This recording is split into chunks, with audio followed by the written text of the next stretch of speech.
अमीर बेटी का सौदा। अमीर बाप की बेटी शिल्पी को मुकेश पसंद होता है, लेकिन दोनों के बीच हैसियत की दीवार खड़ी होती है। और फिर कहीं नौकरी कर लो ना, क्या हमेशा ये लोहे की सलाखों के पीछे भागते रहते हो? कितनी मेहनत करते हो। शिल्पी, नौकरी से कुछ नहीं होगा। तुम लोगों की हैसियत तक पहुंचना है तो अपना ही बिजनेस करना पड़ेगा, वरना तुम्हारे पापा किसी और से तुम्हारी शादी करवा देंगे। अच्छा, ऐसे किससे करवा देंगी? मैं तो तुमसे ही शादी करूंगी। बोल दिया तो बोल दिया, बस।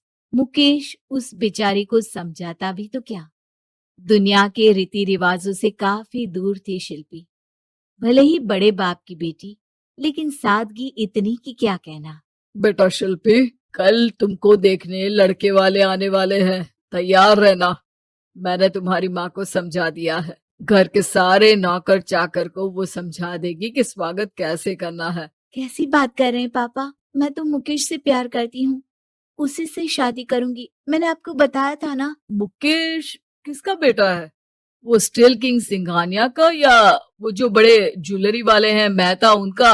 नहीं नहीं पापा, वो अपना ही काम करता है, लेकिन एस्टेब्लिश नहीं है अभी। पापा, वो आपके पास तब आएगा जब कुछ बन जाएगा। आप प्लीज थोड़ा सा वक्त दे दीजिए। पिता को शिल्पी की बात पर गुस्सा आ जाता है।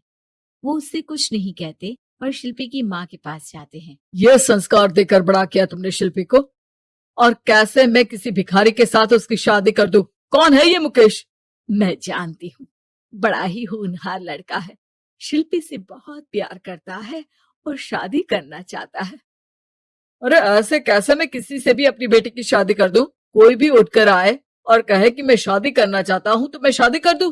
कान खोल कर सुन लो, कल उसे अच्छे से तैयार कर देना, क्योंकि जो लड़का मैंने देखा है शिल्पी के लिए, वो करोड़पति घर का बेटा है, समझी? लाख मना करने पर भी शिल्पी को उस लड़के से मिलवाया जाता है जो उसके पिता ने उसके लिए देखा था। देखिए, मैं किसी और से प्यार करती हूँ और उसी से शादी करूंगी। ये तो बहुत अच्छी बात है कि तुम किसी और से प्यार करती हो, क्योंकि मैं भी किसी और से प्यार करता हूँ। लेकिन शादी तो हम दोनों को ही करनी होगी, जानती हो ना, ये बिजनेस और ये सारा कुछ।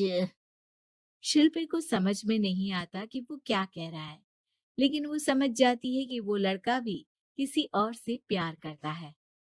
पिताजी, वो भी कह रहा था कि वो किसी और से प्यार करता है। हाँ तो करने दो ना, हमने तो नहीं रोका। तुम अपना देखो, शादी के लिए हाँ कर गया है वो। लेकिन क्यों? अरे वो और मैं दोनों ही एक दूसरे से प्यार नहीं करते, फिर शादी क्यों कर ले? पापा, एक बार सिर्फ मेरे कहने पर आप मुकेश से मिल ले। पिता शिल्पी के कहने पर फॉर्मेलिटी के लिए ही सही, लेकिन मुकेश को घर बुला लेते हैं। देखो, ज्यादा वक्त नहीं दे पाऊंगा। ये बताओ कि शादी के बाद कहाँ रखोगे उसे? 2 कमरे के मकान में? नहीं सर, मैंने 2 साल के बाद का सारा प्लान कर लिया है। मैंने आयरन इंडस्ट्री खड़ी करने के लिए पूरा ब्लूप्रिंट तैयार किया है। मेरी खुद की जगह है दादाजी की। बस थोड़ा फंड का अरेंजमेंट हो जाता तो काम शुरू कर देता। अच्छा, मतलब तुम यहाँ फंड रेज करने आए हो? मुकेश समझ जाता है कि उसके पिता शिल्पी की शादी उससे कराने के मूड में नहीं है। फंड आप कभी दे भी नहीं पाएंगे मुझे तो सिर्फ शिल्पी चाहिए। मैं उसके बिना नहीं रह सकता सर। मैं उसे बहुत खुश रखूंगा। वो तो हर पति का धर्म होता है। वो तो मैं किसी से भी उसकी शादी करा दूं, वो उसे खुशी रखेगा। लेकिन देखो, मैं ज्यादा बात को घुमाना नहीं चाहता। वो बड़े घर की लड़की है, उसे काम काज की आदत नहीं। अभी वो समझ नहीं रही, लेकिन तुम तो समझो। मैं किसी भी हालत में शिल्पी की शादी तुमसे नहीं करवा सकता। मुकेश पिता से लाख मन्नतें करता है, लेकिन वो नहीं मानते। शिल्पी की शादी उस अमीर लड़के से हो जाती है। शादी के बाद क्या हम लोग मेरी माँ के घर चले? मुझे उन लोगों की बहुत याद आ रही है। हाँ हाँ, जाओ जाओ। वैसे भी आज मैं अपनी गर्लफ्रेंड के साथ मसूरी जा रहा हूँ, तुम जा सकती हो। कैसी बात कर रहे हैं? अब हम लोगों की शादी हो गई है, आप कैसे किसी और लड़की के साथ जा सकते हैं? अरे मैंने तो तुम्हें शादी के पहले ही बता दिया था कि मेरी कुछ गर्लफ्रेंड्स है। अब प्लीज ये टिपिकल बीवी वाला रोना धोना शुरू मत कर देना। शिल्पी पिता के घर जाती है और माता पिता को सारी बात बता देती है। इतना गंदा इंसान निकलेगा, मैंने तो सोचा ही नहीं था। अरे क्यों कराई मेरी फूल जैसी बेटी की शादी ऐसे घर में।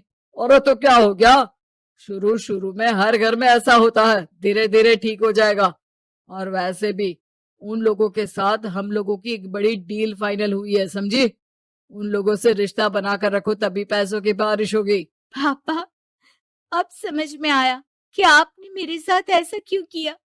मुकेश आपके सामने गिड़गिड़ा कर गया कि वो मुझे बहुत खुश रखेगा, लेकिन आपने मेरी शादी एक ऐसे लड़के से करा दी जो किसी और लड़की से प्यार करता है और शादी सिर्फ समझौते के लिए कर रहा है। पापा, मैं जा रही हूँ, लेकिन इस घर में कभी पैर भी नहीं रखूंगी।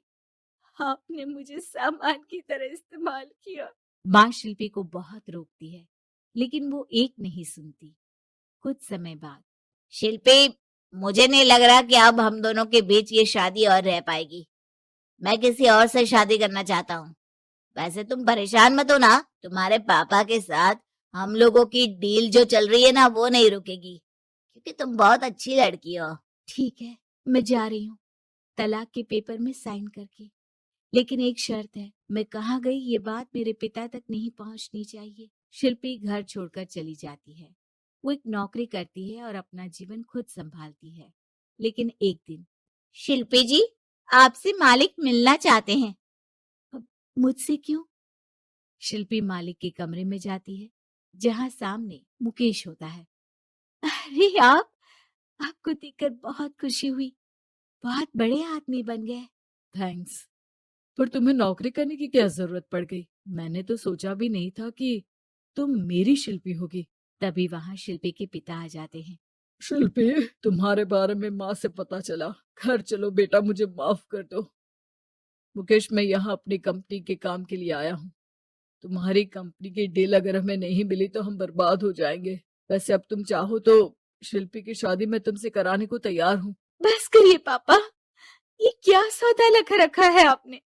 जिस कंपनी से आपकी डील हो, अपनी बेटी की शादी उसी के घर करा देते हैं।